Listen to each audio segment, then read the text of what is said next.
teman-teman, selamat datang di Kamu Inspiratif episode penanganan limbah APD di RSUI. Saat ini, aku sudah bersama dengan Ibu Nia. Selamat datang dan selamat malam, Ibu. Monggo kepada Ibu Nia, kami mempersilakan untuk memperkenalkan diri.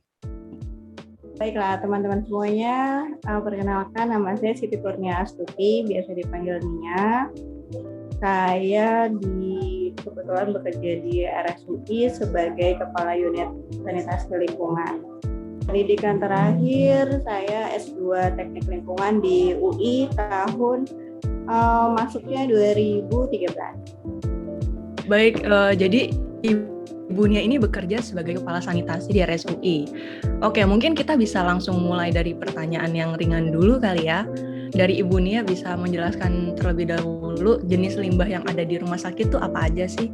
Limbah di rumah sakit itu sebenarnya terdiri dari ada limbah domestik atau limbah rumah tangga biasa kita kenal. Lalu juga ada limbah B3.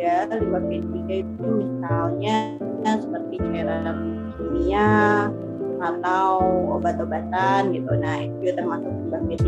Jadi sebenarnya limbah medis itu juga masuk ke dalam limbah B3, cuma ada B3 yang medis, ada yang B3 juga yang non medis, seperti itu sih pada dasarnya. Itu kalau untuk yang limbah padatnya. Sedangkan seperti yang kita ketahui, limbah itu kan juga ada berbagai macam bentuknya ya, ada yang cair juga, ada yang gas juga. Nah, itu semuanya juga dihasilkan di rumah sakit gitu. Jadi ada limbah cairnya juga terdiri juga sama, ada domestik, juga ada juga yang limbah cair medis atau infeksius, dan limbah cair kimia juga ada. Lalu limbah gas itu juga dihasilkan dari berbagai macam jenis proses pembakaran ataupun perubahan bentuk ya, misalnya genset. Nah, itu juga ada penghasil gas juga yang dihasilkan, atau misalnya kendaraan bermotor itu kan juga ada. Ya, jadi ini sih seperti itu untuk limbah-limbah yang dihasilkan di rumah sakit. Cukup banyak juga ya, ternyata nggak hanya satu atau dua jenis limbah, tapi ada cukup banyak. Nah, kalau misalnya untuk jumlah limbahnya sendiri nih, Ibu, sebelum dan sesudah pandemi itu, apakah besarannya perbedaannya itu cukup banyak atau bagaimana? Mungkin bisa dijelaskan lebih lanjut. Kalau untuk yang limbah domestik dan limbah B3 non medis itu kecenderungannya mirip-mirip sebelum pandemi dan saat pandemi. Tapi untuk limbah medis itu mengalami kenaikan yang cukup signifikan, bisa sampai sekitar 3 kali lipat untuk jumlah limbah medis yang dihasilkan. Berarti pengeluaran untuk segala macamnya juga pasti semuanya naik ya. Lalu untuk pengelolaan limbah APD-nya sendiri itu bagaimana, Bu? Apakah ada hal-hal yang perlu diperhatikan kah? Atau seperti yang kita tahu jaket hazmat itu langsung dibuang saja atau bagaimana? Kalau di RSUI sendiri untuk yang limbah domestik itu biasanya kami bekerja sama dengan UI, jadi nanti UI ada pengangkutan dari UI setiap harinya untuk limbah domestik. Selain itu ada beberapa limbah padat anorganik yang kira-kira masih memiliki nilai jual, itu biasanya kami jual.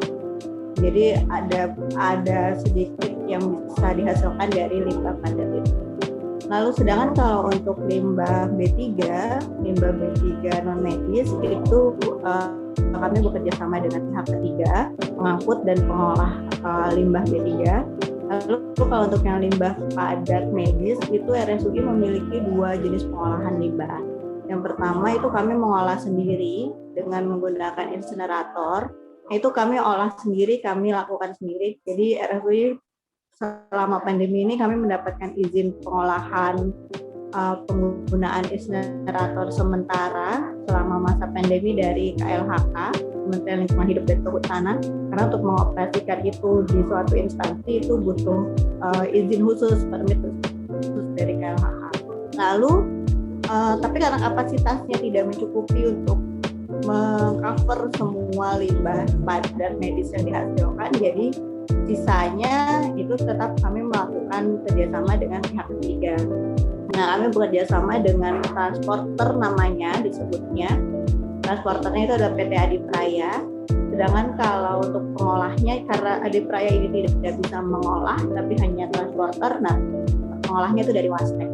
Jadi kami bekerja sama dengan mereka untuk mengolah pengangkutan dan pengolahan limbah B3 yang baik medis ataupun non medis yang tidak bisa kami olah sendiri. Seperti itu sih. Jadi memang dibedakan antara pengangkut dan pengolahnya. Iya, sebenarnya ada juga perusahaan yang bisa mengangkut sekaligus mengolah gitu. Itu ada, tapi jumlahnya kalau di Indonesia itu masih sangat terbatas sekali yang bisa seperti itu. Kalau dari Ibu Nia sendiri ada nggak tips untuk mengelola limbah kecil-kecilan mungkin ya, seperti masker bagi masyarakat di rumah gitu? Jadi kalau misal memungkinkan dicoba di rumah bisa dipilah-pilah. Pertama limbah domestik dipilah dengan yang organik dan anorganik. Lalu untuk limbah masker sendiri, karena masker itu termasuk dalam limbah infeksius, kalau di rumah sakit sebenarnya itu juga di rumah juga bisa diterapkan. Jadi kita mungkin bisa cari satu tempat sampah kecil yang itu terpisah untuk limbah APD, baik APD yang biasanya kalau dipakai masker harus pakai, atau kalau ada yang memakai handscoon atau sarung tangan karet yang satu kali pakai itu juga bisa dimasukkan ke dalam tempat sampah khusus infeksius tersebut. Nah, kalau di rumah sakit plastik sampah yang kami gunakan warnanya itu berbeda-beda tergantung jenis limbahnya sendiri. Jadi ada yang warna hitam untuk yang domestik atau rumah tangga, warna kuning untuk yang infeksius atau medis, warna coklat untuk yang B3 non medis. Nah, kalau di rumah, kalau misal tidak tersedia plastik dengan berbagai warna tersebut, itu bisa pakai plastik apapun, plastik hitam, kresek atau apapun lah ya, itu bisa pakai di situ. Jadi tempat sampahnya dilapisi dulu dengan plastik, lalu untuk limbah infeksius sendiri nanti diberikan label kalau ini adalah limbah infeksius, misalnya masker gitu, misalnya ditulis tanggal penghasilannya, lalu ditempatkan ketika pengumpulan atau pengangkutan itu nanti diletakkan terpisah. Itu akan membantu petugas yang mengumpulkan limbah agar tidak terkontaminasi oleh virus-virus ataupun bakteri yang ada di masker tersebut.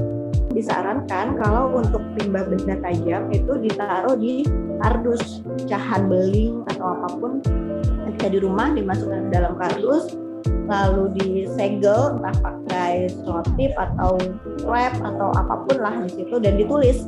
Itu tips dari Ibu Nia untuk mengolah limbah kita di rumah ya teman-teman.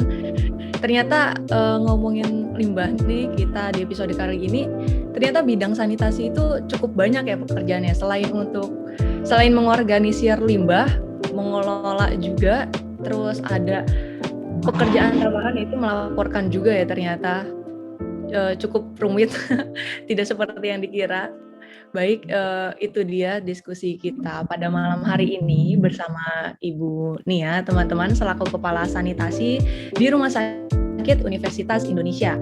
Sekali lagi terima kasih kepada Ibu Nia yang telah meluangkan waktunya malam ini. Semoga bincang-bincang kita dapat menambah informasi bagi teman-teman semua. Terima kasih banyak. Ya, itu tadi dia bincang-bincang kita bareng Ibu Nia selaku Kepala Sanitasi di Rumah Sakit Universitas Indonesia. Jangan lupa untuk teman-teman like, komen, dan subscribe channel TV Vokasi supaya kalian gak ketinggalan informasi dan video-video seru lainnya dari channel kami. See ya, sampai ketemu di Kamu Inspiratif episode selanjutnya. Bye-bye!